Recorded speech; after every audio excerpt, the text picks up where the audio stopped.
Boa tarde, pessoal. Vou esperar uns minutinhos para o pessoal ir entrando.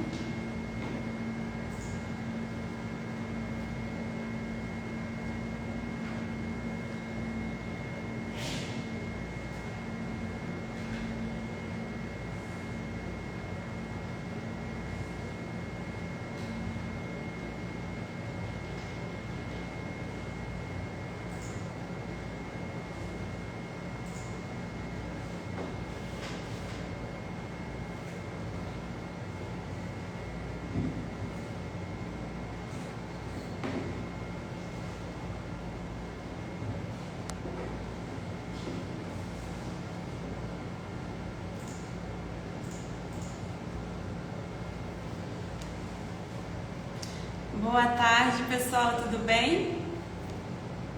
Bom, gente, nós estamos aqui no Dia Internacional da Medicina Integrativa e, em comemoração, nós vamos fazer uma live com uma pessoa super especial, com uma médica que é especialista em saúde integrativa, a doutora Jéssica Tilly, e eu vou convidar ela aqui, né? Para quem não me conhece, eu sou a Monique, sou farmacêutica aqui na Farms da equipe científica. E hoje nós vamos conversar um pouquinho mais sobre saúde integrativa e apresentar para vocês sobre todas as abordagens que a gente tem dentro da neurologia com a doutora Jéssica. Eu vou convidar ela aqui.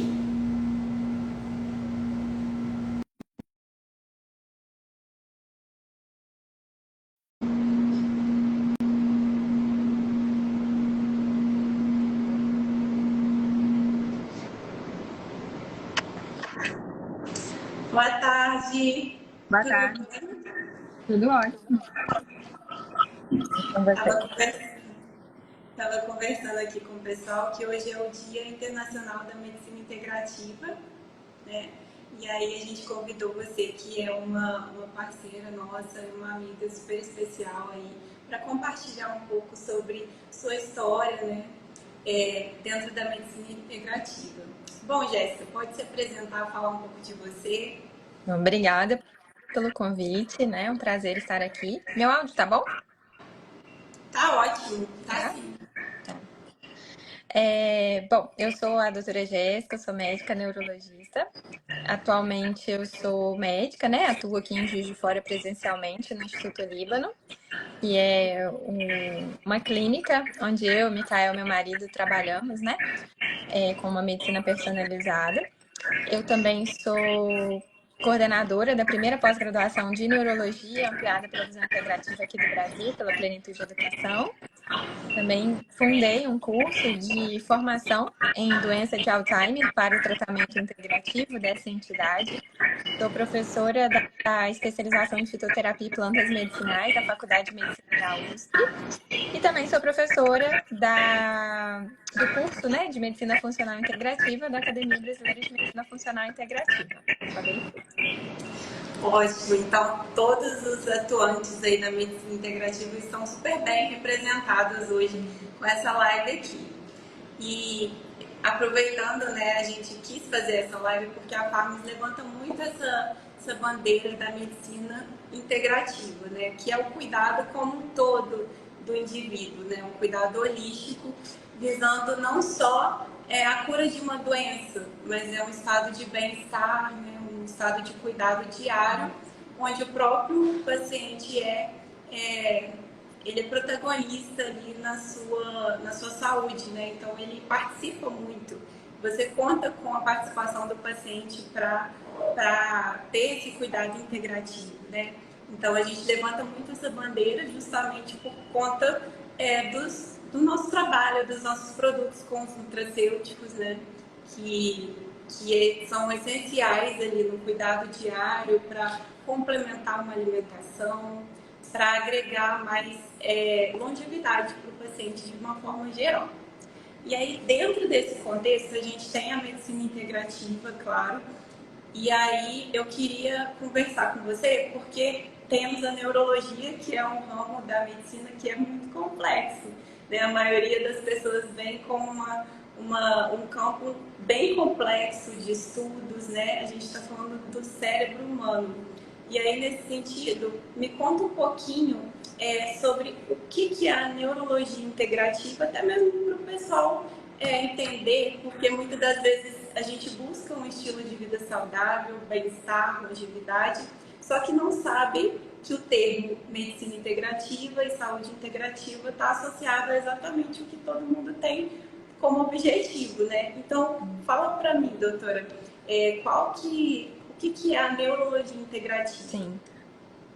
Bom, primeira coisa, é importante destacar que a neurologia integrativa não é uma especialidade dentro da neurologia, né?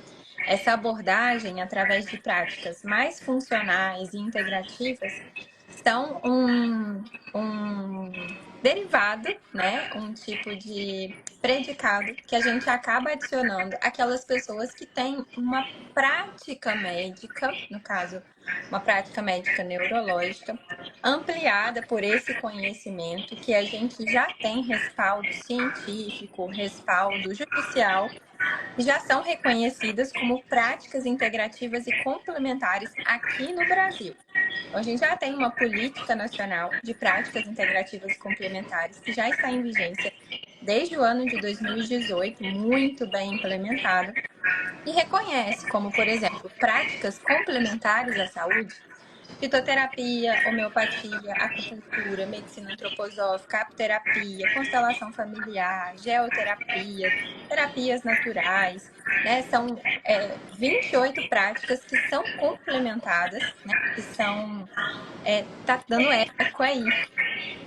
Aqui, vou perguntar aqui pro meu assessor.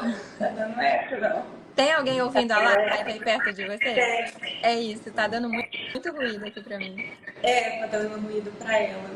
E aí, pessoal, pra vocês, como é que tá? Comenta aqui rapidinho.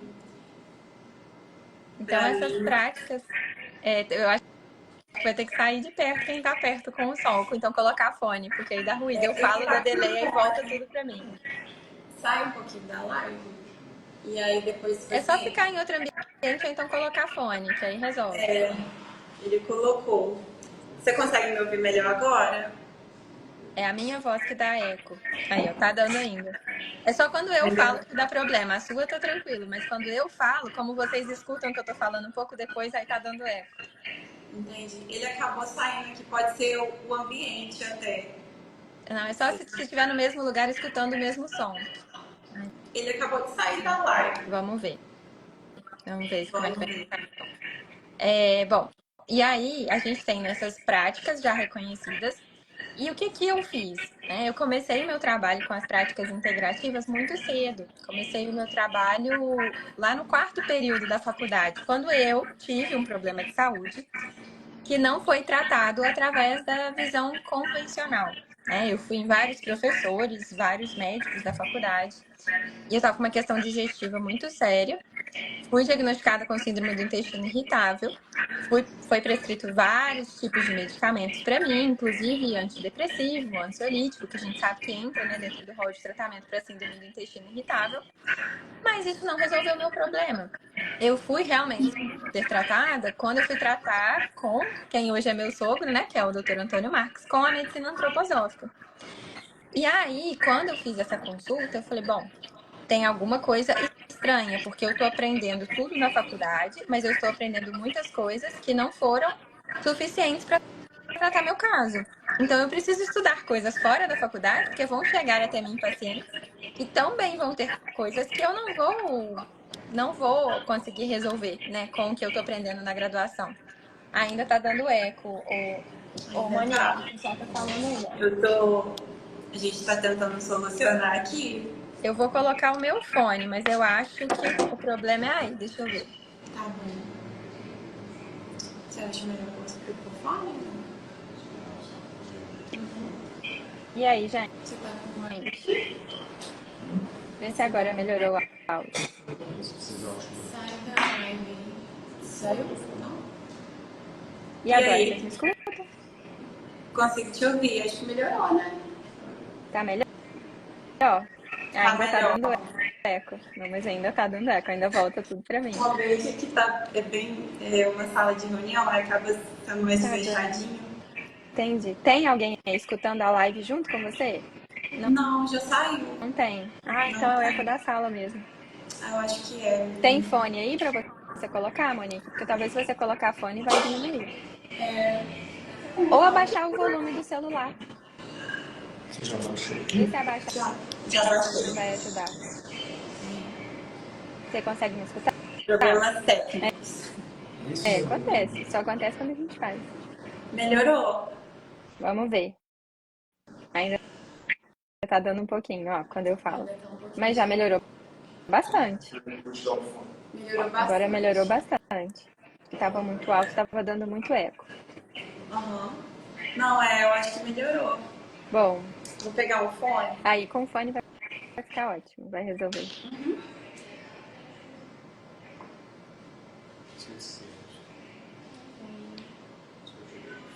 Você acha que isso é bom ou não? Aí, vamos ver agora. Porque aí acho que vai Agora vai, ajudar. hein? Agora vai.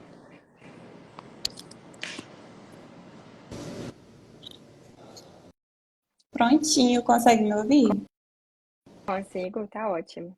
E Ai, agora agora também tá não tá dando perfeito. eco pra mim. Pronto, agora vai ficar Agora perfeito. vai dar certo. Pronto. Bom, vamos lá. E Onde aí, nós Monique, estávamos? eu tava no quarto período da faculdade e aí eu vi isso, né? Eu falei, bom, se não resolveram o meu problema, eu vou precisar estudar fora algumas coisas, porque eu vou encontrar pacientes ao longo da minha trajetória que também vão passar provavelmente pelo que eu passei. Eu não vou conseguir tratar com o que eu aprendi só com o que eu aprendi na graduação. Uhum.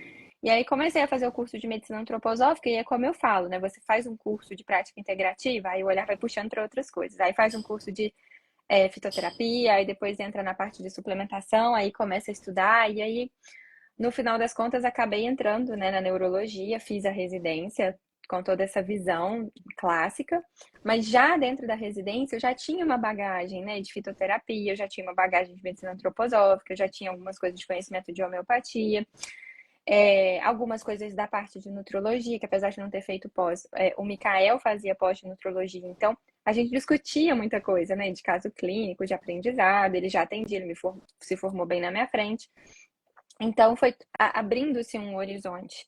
E eu sabia, né, que eu seria uma neurologista que precisaria de todo esse artefato, né, porque a neurologia ela é uma das especialidades que lida com um número exorbitante de condições crônicas, né? Sobretudo condições neurodegenerativas. As principais entidades hoje dos pacientes acima dos 60 anos são a doença de Alzheimer e a doença de Parkinson. Eu Uhum. precisaria dessa abordagem, porque os pacientes eles ficam muito reféns de uma certa escassez de possibilidades terapêuticas. A neuro ela é a especialidade que faz os diagnósticos mais difíceis, mais complexos, né? Que todo mundo tem medo, Todo mas mundo é por morre de outro medo. lado mas é por outro lado a especialidade. Ah, o Mikael aí, eu tô falando de você, meu bem. É, E aí, a Micaela? especialidade que faz os diagnósticos e trata muito pouco, né, dos pacientes no geral. A gente tem um crescimento, assim, muito significativo de condições neuroimunológicas, né, inflamatórias, autoimune. Então, a neuroimune, ela tem crescido muito. Mas, por outro lado, as condições neurodegenerativas, elas ainda são muito escassas em relação às possibilidades, né, de tratamento.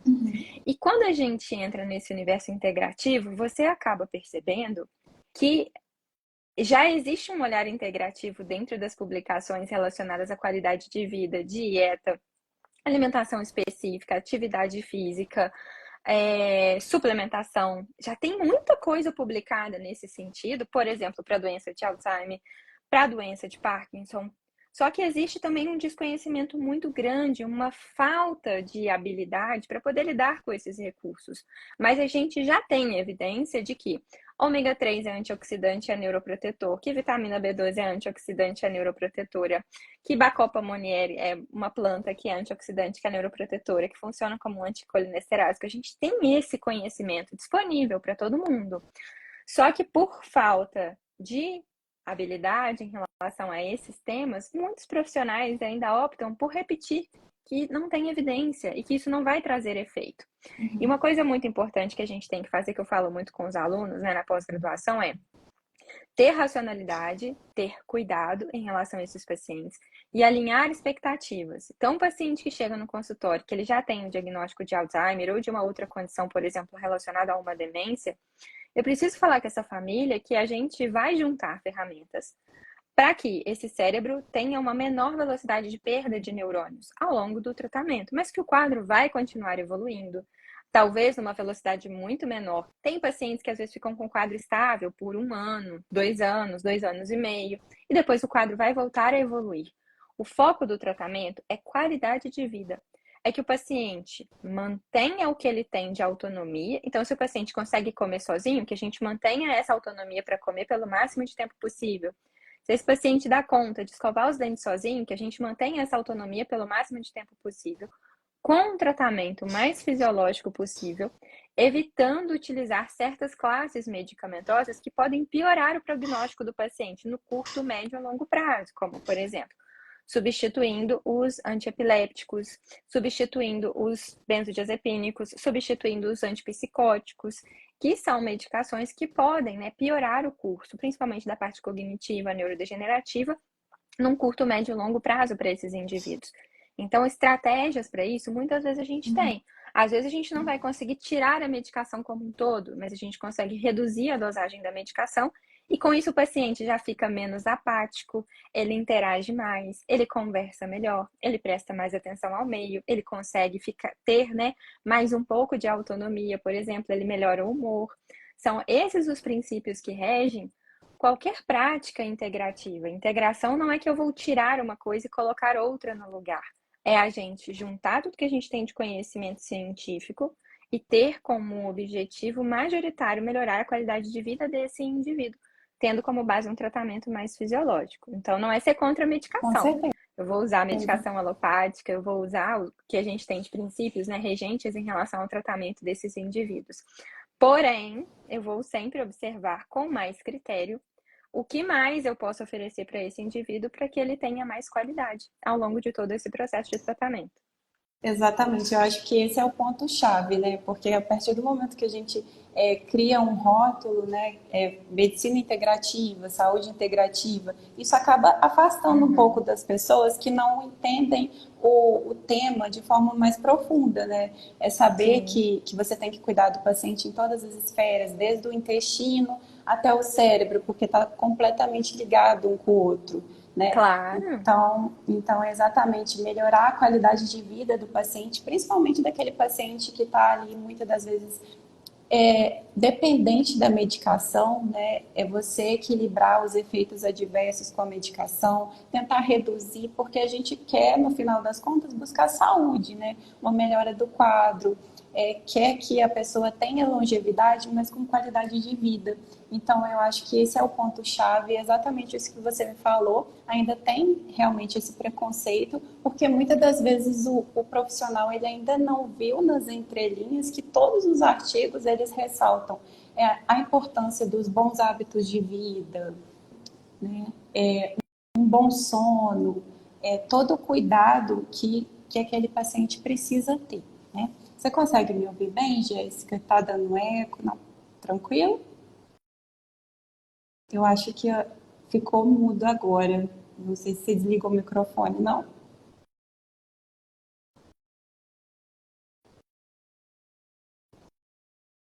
Ficou mudo ou não? Pra mim ficou. Tá certinho? Não, tô te ouvindo.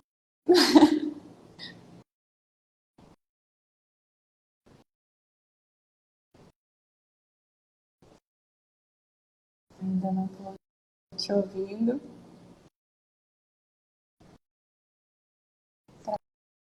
Travou aqui. Provavelmente ela ainda não. Ah, tá.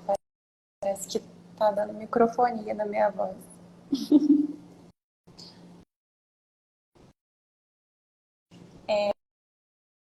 Não estão te ouvindo, Jéssica. Ai, gente, é uma pena, porque é muito.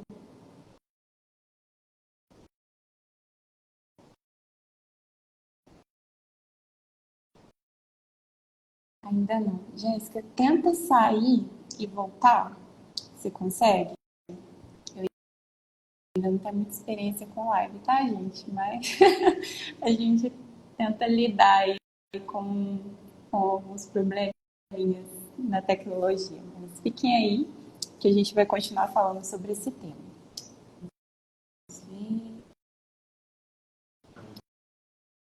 tentar chamar ela.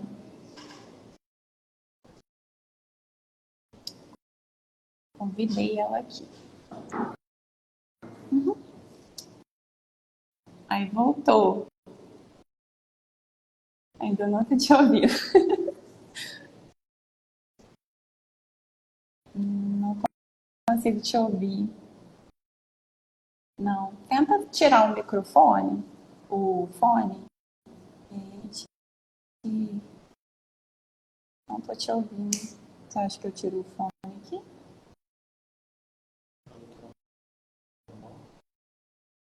Tá normal?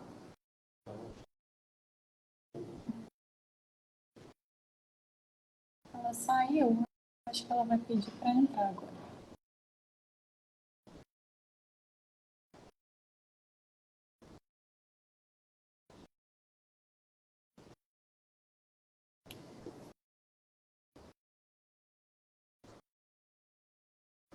Pois é. E agora? Ah, agora voltou. Ah, Que bom. reiniciei tudo aqui. Desliguei, tirei tudo. Tirei até o fone de perto. Eu acho que ele tava pegando o áudio do computador e do celular, aí ele ficou meio doido. É verdade. A doutora Suzete até falou que tem dado muitos problemas nas lives. Pois é, menina. É. A gente. Complicado. O Instagram tá cansado de lives. Pronto, deu certo. É verdade, deu certo agora.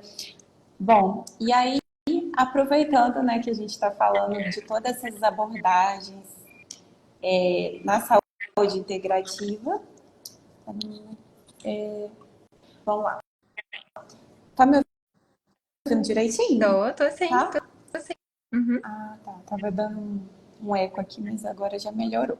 Aproveitando que a gente está falando sobre essa abordagem integrativa dentro da neurologia, eu queria perguntar para você sobre um caso de algum paciente que tenha te marcado muito, que você viu que você estava no caminho certo. Porque sempre tem essas histórias aí no decorrer da sua profissão, né? Então, compartilha com a gente.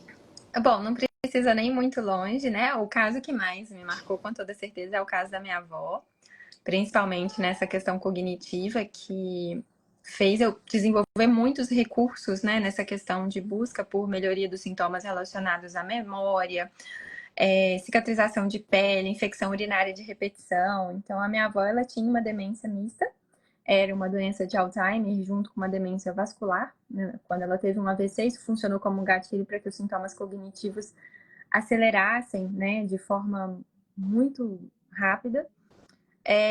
E aí foi o grande gatilho para minha vida, assim, eu tinha certeza. Eu não entendia muito bem por que eu tinha escolhido a neurologia, né? Até então eu passei a faculdade inteira achando que eu ia ser pediatra. Mas eu fui fazer neurologia. No final da faculdade, assim, eu falei, bom, vou fazer neuro. E quando a minha avó ficou doente, aí eu entendi. Eu falei, hoje eu entendo que a neurologia veio para que eu pudesse cuidar da minha avó. E hoje eu entendo que toda essa bagagem integrativa, ela veio para que eu pudesse dar sustentação para ela, melhorar a qualidade de vida dela e conseguisse servir como um ponto de apoio para minha família, porque eu não tinha ninguém para indicar, né, para cuidar da minha avó. A gente fala, é antiético a gente cuidar da família. Ok, ser antiético, mas quando não tem ninguém que tenha o conhecimento que eu tenho e o envolvimento que eu tenho para conseguir fazer medicações homeopáticas, antroposóficas, fitoterápicas, suplementos, a parte hormonal, era eu e o Mikael, né? Éramos nós dois que coordenávamos todo o arsenal terapêutico Isso dela. E encaixou era visível. perfeitamente, E né? era visível. O final de semana que eu ia para lá, por exemplo, que eu levava os injetáveis, que eu fazia para o cognitivo, alfa-GPC, que eu fazia magnésio, inositol, que a gente fazia, né? Realmente, assim, um apanhado geral maior, digamos assim, fazia lib, fazia, né, laser local. Ela mudava muito, ela ficava muito melhor, ela ficava muito mais ativa. Então, as pessoas que ainda ficam, né, repetindo, falam, mas a homeopatia não funciona, essa questão de antroposofia não funciona. Gente, só não funciona quem não sabe aplicar. Só não funciona quem realmente não tem experiência nisso, porque os extremos de idade, por exemplo, né, e crianças e idosos, que são as idades menos propensas, por exemplo, a terem viés, né, a funcionar para você falar assim, é placebo. criança e idoso não tem placebo. Um paciente com demência não tem como você falar que aquilo ali é placebo. Qual que é o placebo que a pessoa tem? Porque ela não sabe o que está tomando, né? Então não é viés de interpretação. Realmente ela vai mostrar o que está acontecendo. E eles são muito sensíveis, né, a medicações alopáticas. Então, por exemplo, a minha avó tentou tomar todos os antidepressivos, ela tentou tomar todos os antipsicóticos, e ela sempre tinha efeito paradoxal. O que ela respondia bem? Ela respondia bem à suplementação, ela respondia bem à melatonina. Eu consegui tirar o Rivotril da minha avó com mais de 40 anos de uso, quando a melatonina começou a chegar aqui no Brasil. A gente demorou 1 ano e meio para poder fazer um desmame de um Rivotril de forma adequada, mas a gente conseguiu. E eu tenho certeza que esses 10 anos, né, que eu consegui tirar ela do Rivotril, com certeza impactaram na forma como a demência evoluiu, com a qualidade de vida que ela tinha, com a condição de sono que ela tinha. Então, isso com certeza fez muita diferença, né? E eu vou falar mais perto, né? Pacientes que fazem a gente ter certeza que está no caminho certo. Ontem eu compartilhei um vídeo no meu perfil de uma paciente que eu atendi, né? Que também tem um quadro demencial, e a filha fez um relato lindo e me mandou essa mensagem, eu compartilhei. Então, quem tiver curiosidade, vai lá no meu perfil e é só ver o último post de ontem. É verdade. Mas hoje eu vou comentar aqui um caso, porque pode ser que mais pessoas estejam assistindo, né? E é um paciente que ele me procurou. Geralmente eu escuto no consultório a seguinte frase: olha, eu te procurei porque você é minha última alternativa. Isso é muito comum, né? De ouvir. E alinhar a expectativa desses pacientes é essencial. E eu atendi um paciente, ele tem 50 anos, a primeira consulta dele foi no finalzinho de setembro do ano passado. É um paciente que tem espondilite anquilosante, é uma condição autoimune, né? Mais acompanhada pela reumatologia, mas ele veio para mim por conta da dor crônica, né? Tinha dor crônica. E ele já estava com medicação e ele já está há 22 anos com esse quadro evoluindo. E ele já fez inúmeros tipos de tratamentos diferentes e nunca teve um alívio expressivo da sua dor. E aí conversei muito com ele da questão de alimentação, de hábitos de vida, a gente falou muito sobre a questão até de pensamentos, e montei um plano terapêutico para ele, né? No sentido de abranger todas essas necessidades e um tratamento imunomodulador, né? E a gente sabe que vitamina D é imunomoduladora, que Viscum Album é imunomodulador, que ômega 3 é imunomodulador. Montei todo um plano terapêutico para ele, para dor. Eu acrescentei óleo de cannabis. E ele veio hoje para consulta, né? A nova consulta dele, completando 3 meses, né? Vai completar 3 meses de tratamento na semana que vem. E foi tão interessante, porque é um paciente de 22 anos que não tinha um dia sequer sem dor. E com 3 meses de tratamento, ele virou para mim hoje e falou assim: olha, eu estou 70% melhor como um todo. Em relação ao humor, sono, apetite. E da dor, eu estou 50% melhor. E aí eu falei com ele: nossa, que maravilhoso. Eu falei, E ele veio na primeira consulta, assim, muito desconfiado, né? Uma pessoa que já tá muito cansada em relação a tudo que tá acontecendo. Muito descrente de que algo pudesse ser diferente. Provavelmente já tentou de todas as outras formas. Né? Tinha tentado de várias outras condições, várias outras formas, várias outras combinações, já tinha feito tratamento com suplemento. Ele falou assim: olha, mas pra mim não funcionou. Eu falei: vamos fazer um tratamento do começo então? Esquece tudo que você fez. Vamos começar devagar. E aí acabei fazendo um rastreio metabólico, descobri que ele tem um hipertireoidismo, que são coisas, Monique, básicas, né? Mas o que eu sempre falo com todo mundo é: não adianta a gente fazer uma prescrição que vai ter 20 páginas diferentes de suplemento, se o básico não estiver sendo feito. Esse paciente tinha um tempão que ele não fazia, por exemplo, um exame de sangue. E é muito comum quem tem uma condição autoimune ter outra associada. Esse paciente tinha um hipertireoidismo. Ele estava, né, com a função tireoideia toda comprometida, perdendo muito peso, com muita taquicardia, com muita alteração de sono. E agora, aí descobrimos o hipertireoidismo, ele foi no endocrinologista, fez o tratamento indicado, ele já ganhou 7 quilos em 30 dias, né, de tratamento com o endócrino. Então é um conjunto de fatores, mas o básico tem que ser bem feito. O básico é a gente conversar, fazer anamnese, fazer exame físico quando possível. Às vezes a consulta por telemedicina a gente não consegue, então a gente usa as ferramentas que tem, né, à nossa disposição. Isso é muito importante que a gente consiga proporcionar para esses indivíduos. Não é fazer mais, é fazer o que precisa com coerência e responsabilidade, né? Eu sempre explico que profissionais bons e ruins tem em todos os lugares. Todos os lugares, em todas as especialidades. O que vai fazer diferença realmente é o quanto de empenho, de envolvimento esse profissional vai ter em relação aos pacientes, né? Ninguém está disponível 24 horas, ninguém consegue dar, né, suporte 24 horas por dia, isso é impossível. A gente tem outras demandas também, mas dentro do que eu posso, dentro do que eu estudo, claro que eu sempre tenho muita responsabilidade, muito envolvimento com os diagnósticos dos meus pacientes, com os diagnósticos das famílias, né? Porque o diagnóstico neurológico é um diagnóstico familiar. A Vamos família cuidar. faz parte, né? Com certeza. Então, esses casos, né, que chegam diariamente, assim, reforçam que existem coisas para fazer além do que a gente aprende na graduação. Que um tratamento neurológico é um tratamento que envolve o corpo como um todo, né? Porque eu falo muito isso. O cérebro, ele é muito resiliente, ele aguenta muita coisa. Quando ele começa a dar problema é porque tem muito tempo de sofrimento corporal ali vigente. A gente sabe isso hoje, né? Parkinson, pelo que tudo indica, começa no intestino. A doença de Alzheimer tem uma relação metabólica diretamente relacionada, por exemplo, ao metabolismo de glicose, à resistência insulínica. Então, o problema, geralmente, quando eu falo com os pacientes, não é tratar só aqui, não é disfunção de neurotransmissor. É tratar o corpo para que esse equilíbrio de neurotransmissores possa se instalar novamente. E aí a gente vê, né, situações assim, fora do que a gente espera que aconteça na alopatia, né? Acabar acontecendo. Então, como eu sempre digo, depende muito do que a gente tem, né, de arsenal, em que etapa a gente conseguiu pegar esse paciente, né, se é um paciente que já tinha uma reserva cognitiva melhor, por exemplo, se é um paciente que tem uma rotina organizada, que a família consegue melhorar a alimentação, se a família consegue fazer uma suplementação otimizada, mas sempre tem alguma coisa que possa ser feita. E a gente vai adequando isso, né, ao cenário ao qual o paciente está inserido também.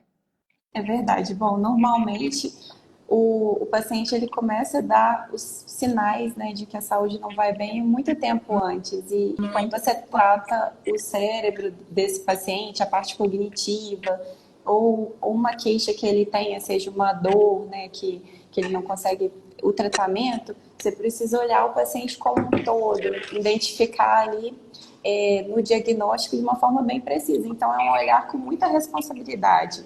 E aí, já aprofundando um pouco mais no tema da neurologia, da suplementação dentro da neurologia integrativa, eu vi que teve uma perguntinha ali sobre a importância do NAC. Para quem não conhece, é o N-acetilcisteína. Teve uma falha aqui no meu áudio. Vocês conseguem me ouvir bem? Tá tranquilo aqui para mim, não tem. Tá voltando a minha voz. Mas eu queria que você destacasse a importância do NAC, do N-acetilcisteína, no cuidado aí e na prevenção de doenças neurodegenerativas. Você pode contar um pouquinho pra gente? Claro. Ó, o NAC, ele é interessante em todas as faixas etárias, né? Não só para condições neurodegenerativas, mas tem muitas questões de NAC, por exemplo, para transtorno de espectro autista. NAC a cisteína, né, que é um aminoácido componente ali do NAC, ele é interessante como precursor, inclusive, de outras substâncias antioxidantes no nosso corpo, como, por exemplo, a glutationa. E a glutationa é um antioxidante que o nosso corpo produz e ele reduz muito, por exemplo, em condições como Alzheimer e doença de Parkinson. Inclusive, tem, né, várias evidências de que a glutationa está reduzida, inclusive, no líquido cefalorraquidiano desses indivíduos. Quando a gente vai tratar um paciente que tem uma condição onde a gente tem um nível muito grande de espécies reativas de oxigênio, paciente que está com uma doença neurodegenerativa, a gente precisa juntar aliados que aumentem o potencial antioxidante do nosso corpo. Então, a N-acetilcisteína é um desses elementos, né? Um desses fatores que tem um potencial de melhorar essa potência antioxidante do nosso corpo. Um dos potenciais antioxidantes que a gente tem, né, dentro dessas substâncias, é melhorar, por exemplo, o metabolismo das nossas mitocôndrias, ajudando as nossas mitocôndrias a gerar mais energia. E aí as nossas células, principalmente os nossos neurônios, se tem mitocôndria, que são as usinas elétricas dentro das nossas células, né, que vão ajudar essa célula a ter mais energia por mais tempo, funcionam melhor, a gente vai conseguir também, então, ter um tempo de vida mais otimizado desse neurônio e a velocidade da perda, né, cognitiva acaba sendo reduzida. Então, a N-acetilcisteína, ela ganhou muito destaque na pandemia, né? Porque a gente usa esse aminoácido muito como um mucolítico. As pessoas tomam a N-acetilcisteína para fluidificar as secreções de vias aéreas. Então, paciente que teve pneumonia, paciente que teve resfriado, a N-acetilcisteína, né, que a gente conhece muito como Fluimucil, por exemplo, ela vai ser indicada nessas condições. Então, ela ganhou muito destaque na pandemia para infecções respiratórias, né, por conta desses sintomas respiratórios. Só que a gente já usa a N-acetilcisteína como um aliado antioxidante há muito tempo dentro das práticas integrativas, né? A gente já passava isso aí há muitos anos por conta desse potencial básico, né? Um aminoácido básico que funciona como precursor para outras vias metabólicas interessantes aí no nosso corpo. E ela pode ajudar nas questões comportamentais também. Então, a N-acetilcisteína, né, a cisteína, ela pode ajudar, por exemplo, em controle de impulso, manias persecutórias, impulsividade, compulsão alimentar. Então, esses sintomas, né, que muitas vezes estão muito exuberantes em pacientes com doença de Alzheimer, podem ser atenuados com a utilização da N-acetilcisteína. Então, uso bastante. É bem interessante. Ela atua como um ótimo antioxidante, Muito. justamente num órgão que demanda tanta energia, né? O cérebro e o coração demandam, são um dos órgãos que mais demandam energia. Então, aí está a importância também da coenzima Q10, no caso dessa suplementação, para melhorar a produção de energia desses órgãos, né? Que é muito importante também. E aí, nesse caso, a gente destaca a importância dos antioxidantes para prevenir esses danos degenerativos, né, ao longo do tempo, que servem como cuidados paliativos, mas também cuidados preventivos, né, de uma possível doença que possa acometer o paciente. E aí, junto disso, a gente tem vários nutrientes, não só na alimentação, mas também que podem ser suplementados, vários nutrientes, várias possibilidades de nutracêuticos.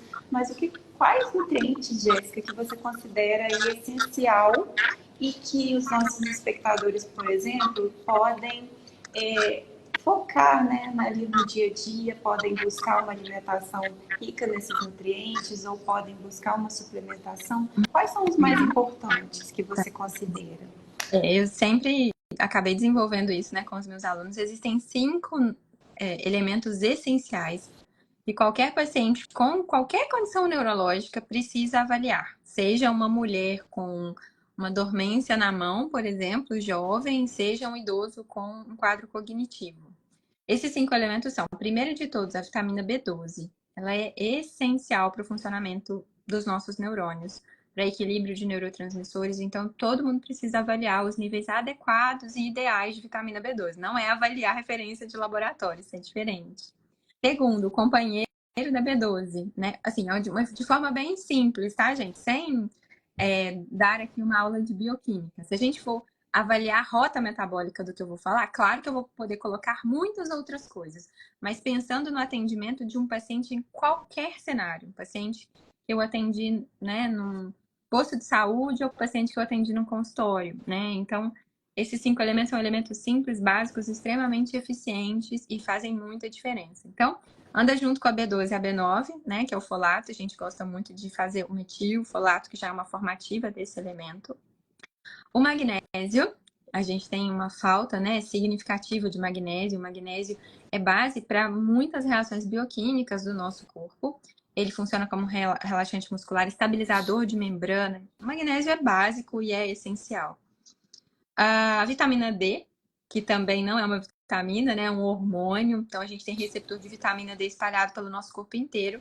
A vitamina D está muito relacionada com a parte da nossa imunidade. Então, condições inflamatórias autoimune, é obrigatório que esses pacientes tenham níveis adequados de vitamina D. E a análise de vitamina D ainda vai mudar muito ao longo dos próximos anos, vocês vão ver, né, como é um hormônio. E principalmente no sexo feminino, avaliar a ferritina, né, depósito de ferro no nosso corpo. Muitos pacientes têm queixa cognitiva, fadiga, alterações de sono, síndrome das pernas inquietas, ansiedade, episódios, né, de mudanças rápidas de humor. E isso está muito diretamente relacionado a depósito de ferritina baixo, né? Queda nos níveis de ferritina, principalmente em mulheres. Então, as mulheres em todas as faixas etárias eu sempre analiso, né? Menos comum nos homens, mas avaliar essas questões de ferro no sexo feminino é essencial. Esses 5 elementos, né? Alguém falou aqui do sexteto, né? Do Túlio, é ótimo, tem 10, tem outros elementos, né? Mas esses são os que eu identifico como sendo assim, os básicos. Eu sempre falo com os meus alunos, hierarquia terapêutica, a gente tem que ver se os 5 elementos básicos estão em ordem. Estão em ordem esses 5 elementos? Aí a gente vai pensar num fitoterápico específico, numa outra questão, mas esses básicos precisam estar em dia, precisam estar em níveis ideais, em níveis ótimos nos pacientes neurológicos, para que a gente consiga pensar, bom, então meu sistema nervoso tem base para funcionar. Aí eu vou acrescentando outras coisas, né? Ômega 3, a coenzima, um fitoterápico. Aí o restante da prescrição vai depender muito dos sintomas que esse paciente apresenta. Se é uma insônia, se é uma dor, se é uma perda de memória, se é um distúrbio do movimento, todas essas outras questões. Com certeza. Controlar o terreno, né? Preparar o terreno para que possa evoluir ali, para otimizar aquela função neurológica, aquela parte cognitiva. Quando a gente fala de nutrientes também, muito ligado à alimentação, claro, os neurotransmissores, eles sempre vão depender de algum tipo de nutriente, uma vitamina B6, um magnésio, um triptofano. Então, a gente tem aí alguns neurotransmissores e algumas deficiências desses neurotransmissores que estão extremamente associados a alguns quadros, né, de depressão, às vezes um sinal que é a dificuldade de pegar no sono, por exemplo. Então, todas essas queixas que às vezes no dia a dia a gente acha que é uma coisa normal, pode ser que não seja tão normal assim, né? Sim. Na verdade, o comum não necessariamente é normal. É comum que as pessoas tenham dificuldade de dormir, é comum que as pessoas tenham cada vez mais que entrar com antidepressivos mais cedo. É comum, mas não é normal, né? Então a gente tem que olhar de primeiro o básico, às vezes a nutrição, a bioquímica daquele paciente, né? Dos seus pacientes, e identificar exatamente onde que está o problema, por onde que vai começar. Então é um trabalho de muita responsabilidade a medicina integrativa. E quando a gente fala da neurologia, né, que é um ramo da medicina que abrange não só o paciente, mas a família dele também, porque é um paciente que vai depender desse cuidado, né? Tem toda uma parte emocional também. Então, eu imagino que tem que ter muito cuidado com os diagnósticos, em como você vai passar para o paciente aquele tratamento, até mesmo por conta das expectativas dele. Então, eu acho assim, é bem importante essa live também, até para esclarecer e às vezes trazer para alguém que esteja assistindo uma possibilidade aí de tratamento que essa pessoa ainda não tenha achado, não é mesmo?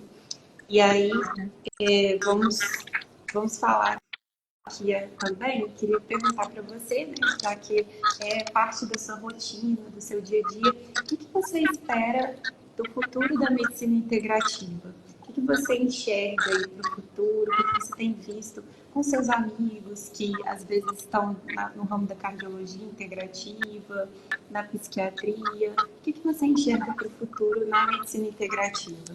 O que eu espero é que no futuro a integrativa seja de fato a medicina empregada, né? Que a gente continue tendo as especialidades, isso faz total diferença no acompanhamento dos nossos pacientes, mas é essencial que a gente perceba o quanto de benefício a gente pode ter por ajudar o corpo a funcionar melhor, por ter o objetivo de restabelecer a fisiologia. Então, que a gente consiga ter matérias, né, dentro da graduação que envolvam o estudo de um sistema endocannabinoide de forma mais aprofundada, para que os alunos saiam pelo menos entendendo que o óleo de cannabis tem um fundamento fisiológico para fazer efeito nesses pacientes, né? A medicina integrativa é a medicina de base, né? A gente sempre aprendeu a indicar chás. Se a gente olhar nas práticas ancestrais, a gente sabe que as doenças começam no intestino e que olhar para o intestino é essencial, que ajustar a dieta de acordo com o indivíduo é essencial. A Ayurveda fala isso, a medicina tradicional chinesa fala isso. Isso não é um conhecimento de hoje, isso é um conhecimento de milhares de anos, né? Há 5.000 anos a gente já tinha indicação de uma dieta específica para determinada pessoa. E a gente já sabe que isso fazia, né, diferença. Paracelso já falava isso. Paracelso trouxe para a gente né, o princípio das signaturas, da gente conseguir prestar atenção na natureza e ver o que determinada substância pode fazer de benefício ou de malefício para a gente. Mas, né, de forma mais moderna. A homeopatia fala isso, a medicina antroposófica fala isso. O que falta é, muitas vezes, a gente se sentir incomodado. Então, o profissional que ele se sente incomodado por não conseguir resolver o problema do paciente, ele vai buscar outras alternativas para esses indivíduos. E aí ele vai se deparar com um mundo maravilhoso, onde a gente volta a estudar, onde a gente tem motivação, onde todos os dias a gente vai fazer algum tipo de pesquisa, onde os diagnósticos dos nossos pacientes são diagnósticos desafiadores. E isso não é uma guerra, isso muito pelo contrário, isso é um chamado para que a gente desperte o nosso olhar, para que todo mundo comece a pensar de forma ampliada, para que todo mundo comece a olhar o paciente como uma prioridade de novo. A gente passou nos últimos 150 anos, né, por uma mudança médica voltada para um princípio de celularidade, por um princípio de causador e dano, né? Então a gente sempre teve essa questão de qual que é a causa de determinada doença. Para condições agudas, esse pensamento vale. Eu tenho um paciente que ele evoluiu com sangramento cerebral porque ele teve um AVC hemorrágico. Agora, qual a condição crônica que esse paciente tinha que o levou a ter o pico pressórico, que o levou a ter o AVC, que é a condição aguda? Na fase aguda, eu vou seguir todo o protocolo. Esse paciente muitas vezes vai precisar de uma craniectomia, eu vou precisar fazer controle da pressão, eu vou precisar dar antipertensivo, eu vou ter que ver outros rastreios. Tudo bem, isso é agudo, é na fase aguda. E para condições crônicas? O problema foi que a gente ampliou esse tipo de raciocínio mecanicista para as condições crônicas. E aí não funciona, porque eu não vou dar um antibiótico para matar uma bactéria. Eu não vou ter uma pílula mágica para conseguir tratar de um paciente com Parkinson, porque não é uma condição unicausal. Não é uma bactéria que chegou ali no corpo e causou aquele sintoma. Foram anos de questões ambientais, de questões metabólicas, de questões oxidativas, que foram se somando, e quando a doença de fato começou, que o paciente gerou aquela manifestação clínica, ele já perdeu 60% dos neurônios do cérebro dele. Então é muito escasso da minha parte, muito pequeno, pensar que vai ter uma bala de prata que eu vou dar para esse indivíduo que vai resolver todos os problemas dele. Então, o que deve continuar acontecendo, que já começou, é que a gente de fato entenda a diferença de circunstâncias entre lidar um paciente na fase aguda de uma determinada condição, um paciente que está na emergência, e um paciente que tem doença crônica. A gente conseguir separar esse pensamento mecanicista de causa e efeito para a condição de prevenção, tratamento e controle de doenças crônicas. Aí a gente está fazendo práticas integrativas. Exatamente. E eu imagino que para um profissional que vá para essa parte, que aplique a medicina dessa forma, seja muito mais apaixonante e inspirador, né? Porque sai um pouco daquela rotina e quando ele consegue ter mais esse contato com o paciente, consegue cuidar mais dele de uma forma geral, seja muito mais gratificante, né? Até mesmo com os feedbacks e as respostas, os retornos que você tem dos seus pacientes. E já puxando para o lado da farmácia também, como você falou, que a gente tem a medicina integrativa não é de hoje, é muito antiga, né? É milenar. Até mesmo os medicamentos, eu vejo muito os pacientes, os clientes conversando com a gente, será que funciona? Muitos dos medicamentos, se não a maioria, foram isolados de espécies medicinais, de plantas medicinais. E os nutracêuticos que nós trabalhamos, eles têm marcadores específicos. E esses marcadores foram isolados para serem feitos medicamentos. E esses marcadores, eles têm a ação terapêutica. Então, nosso corpo, ele funciona como uma máquina, né? São várias engrenagens que precisam estar muito bem ajustadas, então precisam ser olhadas como um todo. E é exatamente isso que busca a medicina integrativa, então a gente foi muito representado por essa live com a doutora Jéssica. E já que a gente conversou bastante desse tema, conseguiu aprofundar bem, caso vocês tenham dúvidas, depois podem mandar para a gente, para a doutora Jéssica, que a gente vai esclarecer. eu queria aproveitar, porque muitos dos nossos espectadores buscam a saúde integrativa. Mesmo que não saibam do termo, eles buscam. Até mesmo os nossos clientes. E muitos dos profissionais que nos acompanham estão cada vez mais interessados em compreender.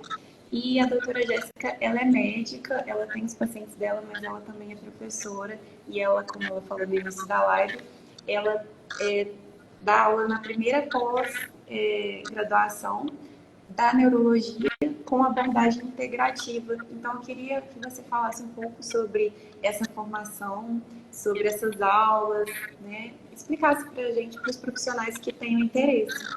Ótimo, obrigada. A pós-graduação ela começou em novembro de 2022. É uma pós-graduação veiculada pela Plenitude Educação, né, que é uma faculdade lá de São Paulo, bem voltada para esse olhar de práticas integrativas. Tem várias pós-graduações de medicina e de nutrição também dentro da Plenitude. A minha é a primeira de neurologia, né, do Brasil. A primeira turma vai se formar agora, em abril de 2024. Então, a gente está conseguindo fazer, né, a junção de todas essas ferramentas de forma organizada, coerente e prática para que novos neurologistas tenham essa ampliação desse cuidado para os seus pacientes, né, tenham vivência com esses pacientes. A pós-graduação ela tem 18 módulos, né, clínicos. A gente faz atendimento mensal com os pacientes também pela pós-graduação e faz uma transmissão ao vivo para os alunos. Nós temos um encontro por semestre em São Paulo para atender esses pacientes.